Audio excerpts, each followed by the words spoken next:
Betrayal. The moment humanity stopped fearing monsters was the moment they started creating them. They didn't just lure the Hulk in to contain him. They lured him in to harvest him. In a secret facility, they took his power, his rage, and they twisted it. They dug up something ancient, a strand of DNA that was never meant to be tamed, and from it, they forged a new weapon, a new predator. In their greed, they betrayed the one creature that could have saved them all. A soldier is strapped to a table. His bones crack and reshape, his screams twisting into a guttural howl as his eyes flare with a feral yellow light.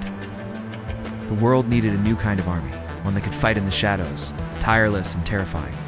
They found their answer buried in the paston, the DNA of a creature of myth, the werewolf. The experiments were a horrifying success, creating a legion of lycanthrope soldiers. They were uncontrollable. Feral. They turned on their masters, and a new war began. Desperate. General Thaddeus Ross turned to his greatest shame, his only hope. He thought he could control the Hulk, aim his rage like a weapon. He believed he could use a monster to fight his monsters. He was wrong. The Hulk is no one's weapon. He's a force of nature. This isn't a Marvel Studios film. It's a fan-made reimagining of a universe where the price of power is absolute betrayal. In a desolate, war-torn city, rain soaks the burning wreckage of military vehicles. Hulk stands alone.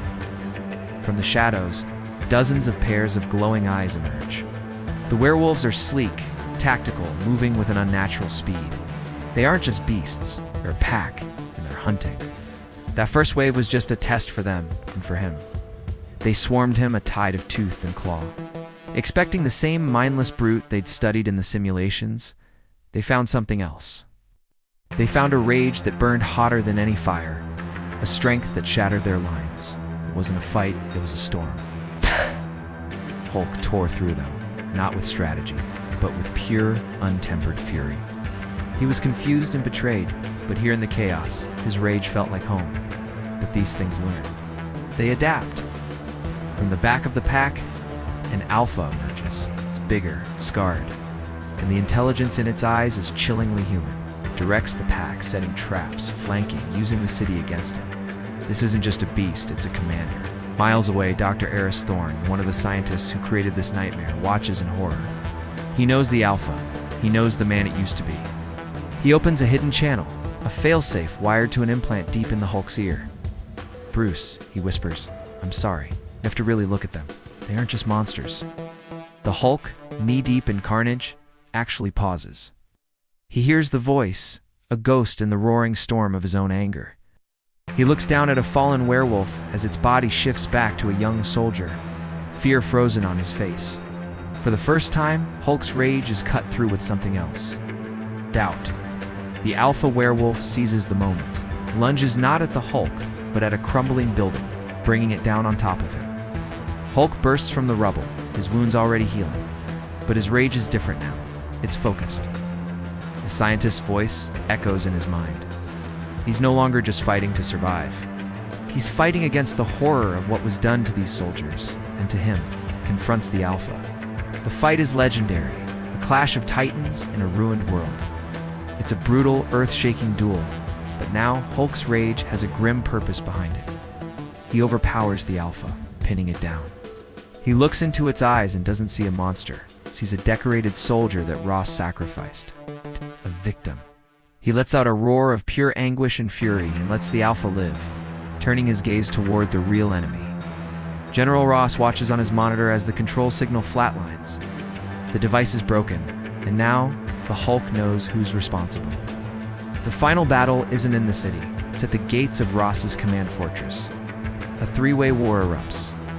The werewolf army attacks the facility. Ross's forces try to fight them off, while also targeting the Hulk. And then there's the Hulk himself, unchained, a walking apocalypse. He smashes through tanks and werewolves alike. He isn't choosing a side. He's ending the game. He breaches the fortress, tearing through blast doors until he stands before General Ross. Ross raises his pistol, a pointless gesture, but the Hulk stops. He sees the terrified, pathetic man who unleashed this hell. Killing him would be an empty victory. With one last, contemptuous snarl.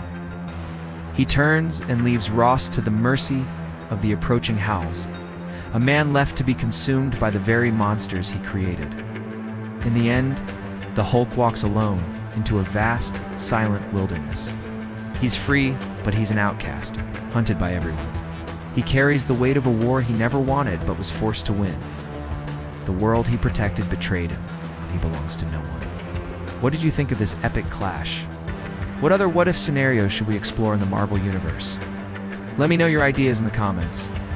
And if you want to see more fan-made sagas like this, be sure to like this video and subscribe.